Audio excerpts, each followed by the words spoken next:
Renaud de Varin a été assistante sociale au tribunal de Marseille.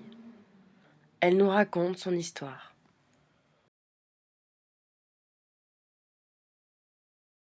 Donc nous recevions tout le public qui se présentait à l'étage du tribunal pour enfants et on assurait aussi les permanences téléphoniques. Nos permanences, c'est ceux qui avaient des problèmes avec les adolescents la plupart du temps, les gamins qui fuguaient, les gamins qui avaient des problèmes scolaires, ou alors qui avaient des problèmes de couple, un reprochait à l'autre de ne pas faire ça avec l'enfant, etc. Mais c'était rare qu'on ait directement à l'accueil des gens qui vous disaient qu'ils maltraitaient les enfants. Donc ça, c'était pas... Sauf quand on recevait des mineurs, les mineurs eux-mêmes se plaignaient parfois d'être maltraités, de ne pas recevoir... Alors, maltraiter, qu'est-ce que ça veut dire? C'est très large, mais on se repose aussi sur un article de loi, qui est l'article 350 du Code civil, qui dit que si la sécurité, la moralité ou l'éducation de l'enfant sont fortement compromises. La deuxième partie du travail à l'accueil, c'est comment rédiger ce signalement. Donc, il se fait avec des intéressés. Moi, je sais que je rédigeais mot à mot, je lisais devant eux le résumé de ce qu'ils m'avaient dit. Et après, je les faisais signer pour savoir s'ils étaient tout à fait d'accord avant de le transmettre au magistrat. Et quand c'était des abus, donc c'est le mot extrêmement précis que dit l'enfant.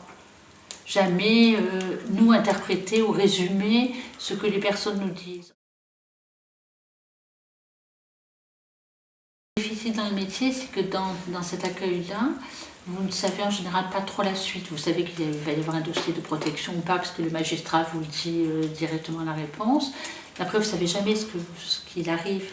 Donc parfois, ça manque un peu. Vous posez la question de dire ce que j'ai fait, ce que j'ai dit, est-ce que c'était la bonne parole, est-ce que ça a eu un impact, comment cette femme m'a perçue. Mais chaque situation est quand même très différente. Et c'est ça aussi qui est bien, parce que on ne tombe jamais dans une routine, quoi.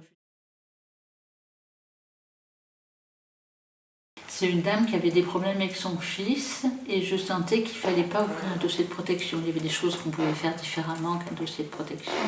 Donc j'ai reçu 2-3 fois la maman et l'enfant. Et c'est vrai qu'il y a des choses qui se sont débloquées.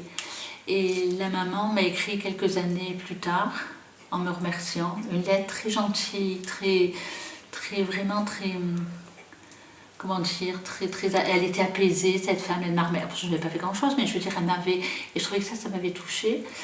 Et j'ai reçu des années après, j'avais fait une enquête de divorce. J'avais été voir le père, alors je me souviens, j'étais jeune assistante sociale, les enquêtes de divorce, c'était vraiment, ça me tracassait, quoi, je veux dire, parce que... Puis des années après, il m'a écrit, j'ai reçu une lettre, alors il a fait des recherches, parce qu'entre-temps, j'avais perdu mon nom de jeune fille, etc. Il m'a retrouvée, il m'a envoyé un courrier, et en me disant, écoutez madame, je viens de déménager, j'ai fait le tri de toutes mes affaires, et j'ai retrouvé votre enquête écrite. Et franchement, je vous remercie pour tout ce que vous avez fait pour moi, pour l'enquête que vous avez écrite, parce que ça s'est passé comme vous aviez dit, et les relations avec ma fille et tout, et je vous en remercie.